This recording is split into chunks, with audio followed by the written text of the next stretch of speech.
Chapter 1. The time is right to change your habits. Here's the thing, when it comes to confidence and taking courageous action, so much of that is going to have to come from what you believe you should do, through being able to hear and distinguish your heart's call, how your intuition's speaking to you, that small voice inside that says, you know what? Pick up the phone and make that call, or this is the next action to take. Marie Forleo, interview with Dean Graziosi.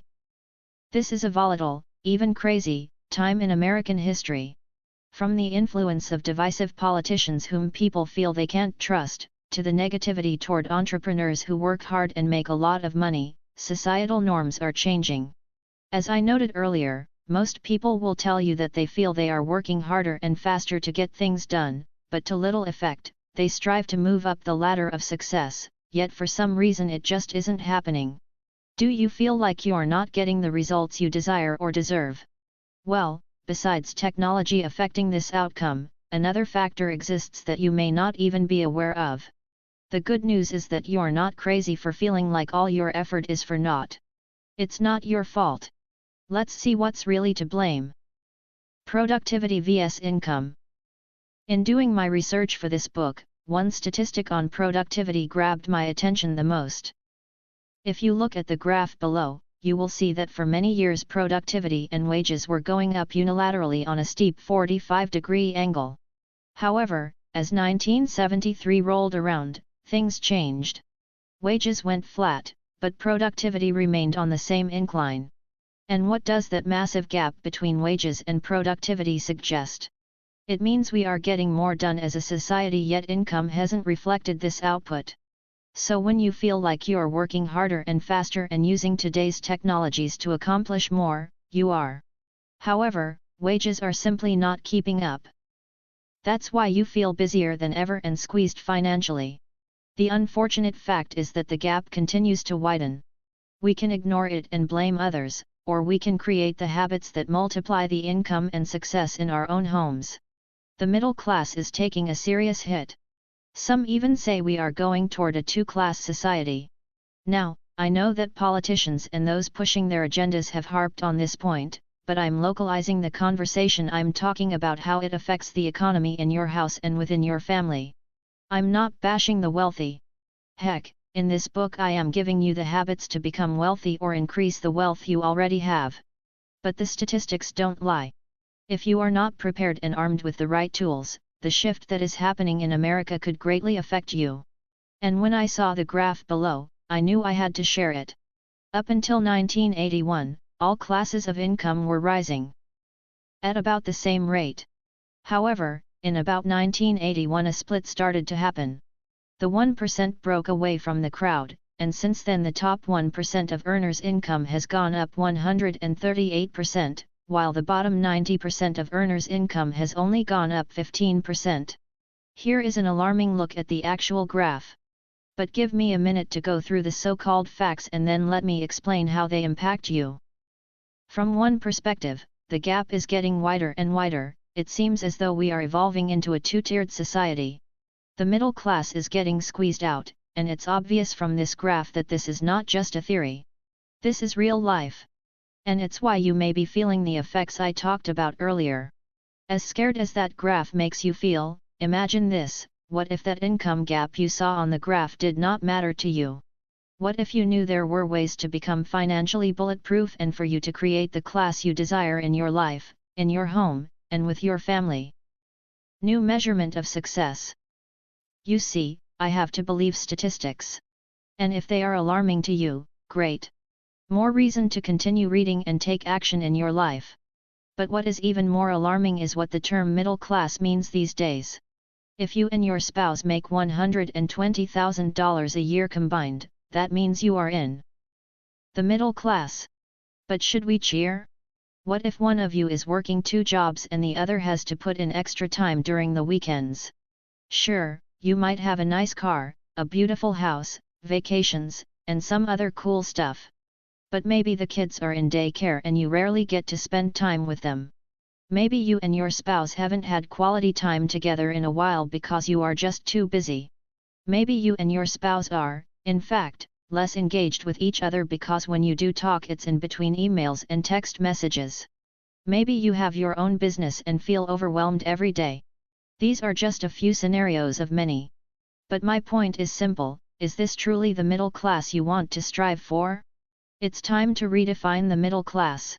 More specifically, we need to start talking about the unfulfilled middle and the empowered middle. We need the same type of redefinition for the upper and lower classes.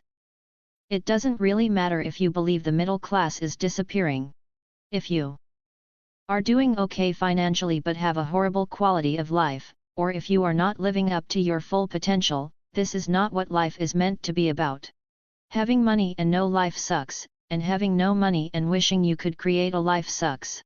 And I am going to continue to tell you throughout this book that with the right habits, it doesn't matter where the economy is, what's happening to the class system in this country, or who the president is.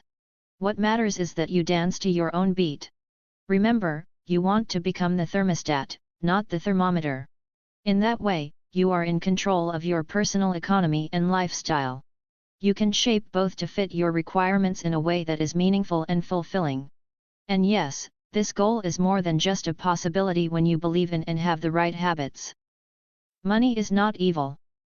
In my years of traveling and meeting thousands of my students firsthand, I've discovered that many of them have a limiting belief that money is somehow bad. This idea may have arisen from many sources: an anti-materialistic parent, a political ideology, or a religious doctrine. So before we get any further, let's address this concept and make sure we have some clarity around it. Getting wealthy may not cure every problem, but it sure can cure a lot of them. When you secure the economy in your household, then you can go out to dinner more, get someone to pick up your dry cleaning, hire someone to clean your house, pay off debt, buy a new house, take vacations, and give to charity. You can also allow your spouse to retire, enabling another person to fill his or her job and gain the income you no longer need. So whether you want to help change the economy in the world, or you're simply curious about what the next level of life would look like for you and your family, I believe this is the greatest time in history for you to gain what you desire. Let's face it, capitalism is getting a bad name. Entrepreneurs are sometimes seen as greedy and amoral rather than as crucial to our economic system. It sounds crazy to those of us who believe in this system, but it's a belief that has taken hold in certain segments of society. But here's the real truth: money earned ethically allows you to do incredible things for the world. Just about every single billionaire and super successful multimillionaire I know made their money to secure a great life, and then they had a massive impact on the world.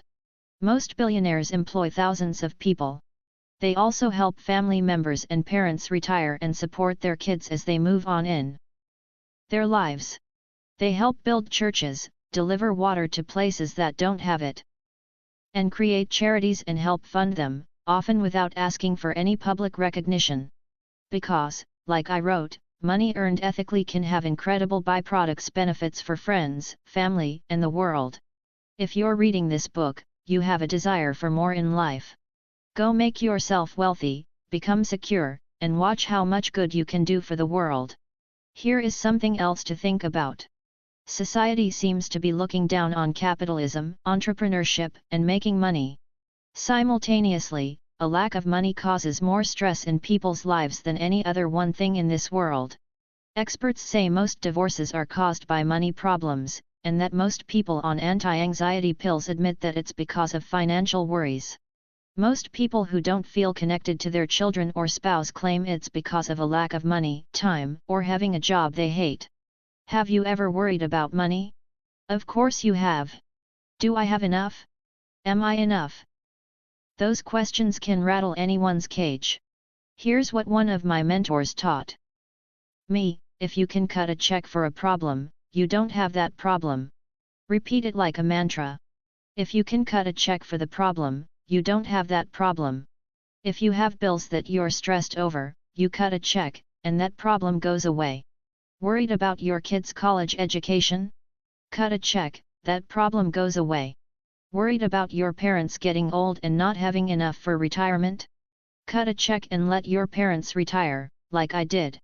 Are you worried about your future? Cut a check, that problem goes away.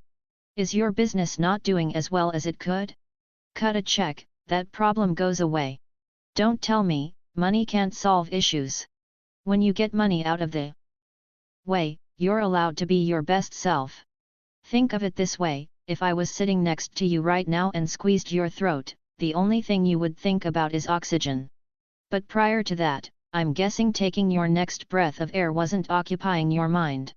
You just go about every day knowing it's there. The reason people are stressed about money is because they're being squeezed by the amount coming in contrasted with how much they need to live the life they desire. When worrying about money comes off your plate, you have the opportunity to be your best self. By shifting certain habits in your life, you will allow abundance and prosperity to flow to you in ways that might seem impossible at this moment. No magic money machine is in this book. There's no button you're going to push so your mailbox will be filled with checks. But what you're going to get are simple recipes ideally suited to the complex times in which we live. They cut through all the confusion of modern life and provide a straight line between where you are now and where you want to be. Have you ever wondered how two people could be brought up in similar environments, work in the same field, have similar jobs, and yet one of them is making twice as much as the other? Or why one person may excel at his job but then leave and do his own thing, while the other person says, "Oh, but the economy is bad, and the president and Congress and my boss is holding me back." Two people, two completely different life results. The reason? The person who took his or her life to the next level had different daily habits than the one who sits back and simply wishes and hopes for more. Throughout this book you're going to see these habits in action and be excited about each and every one of them. And like I said earlier, it doesn't matter where you're coming from. It only matters where you want to go. Don't let go of the wheel. I want to end this chapter with a story I've been sharing for years. Imagine a farmer gets up every single day, and he puts his grain on the back of the tractor. He puts the tractor in gear, he drives out a mile into the pasture to feed the cows, and they all come running. He dumps the feed and goes back to the barn.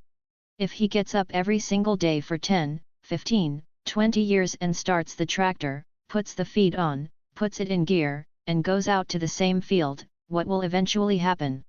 He'll build ruts on the path to the cows. Eventually, he could just get up, throw the grain on the back, start the tractor, put it in gear, and let go of the wheel. That tractor will take him right out to that same spot he's been going to for years. Apply this story to your life and ask, have I let go of the wheel? Do I have ruts that keep me doing the same thing every day? It doesn't necessarily mean your entire life is in a rut, but that you might unconsciously do the same things daily expecting a different result. Do you have habits that make every day the same while you simultaneously hope an outside factor will change it? Maybe you're waiting for a shift in the economy, a person to intervene on your behalf, or fate to present you with the winning lottery ticket. Have you become the thermometer instead of the thermostat? I'm not judging. It happens to us all. Most people have let go of the wheel. But it doesn't have to stay that way. So here's what's important about that farmer's story: to change that farmer's direction, to change his destination, he doesn't have to make a dramatic 180-degree turn. It's not like a New Year's resolution where you feel the need to change everything about yourself. You don't have to wake up tomorrow morning and start an entirely new routine. Do yoga and then meditate and then practice gratitude for an hour. Yes, all those things are worthwhile, but all you have to do tomorrow is put yourself in the position of that farmer and turn that wheel a quarter of an inch. Just a tiny shift. If he got up tomorrow and turned that wheel a quarter of an inch, by the time he got out a mile in the field, he wouldn't even be able to see his old feeding grounds because he would be so far away. Those ruts would be no more, because he'd be carving a new path, a quarter inch at a time. I know that there are other things you could be doing besides reading this book, watching television, going to a sports event, doing chores. But those things are always going to be there. Would you rather change a light bulb or your life? Getting rich isn't about a magic pill that puts money in your bank account for doing nothing. It's not about hitting the lotto. It's not about waiting for someone to do something for you. It's about changing your habits and your thoughts. And you can start today. As John Paul DeJoria says, the difference between successful people and unsuccessful people is that successful people do the things the unsuccessful people don't want to do. I would add that successful people have a core set of habits that propel them. The average person confuses success with luck. But luck has nothing to do with it. Millionaire success habits do. Now let's look at where you are in your life and where you want to go.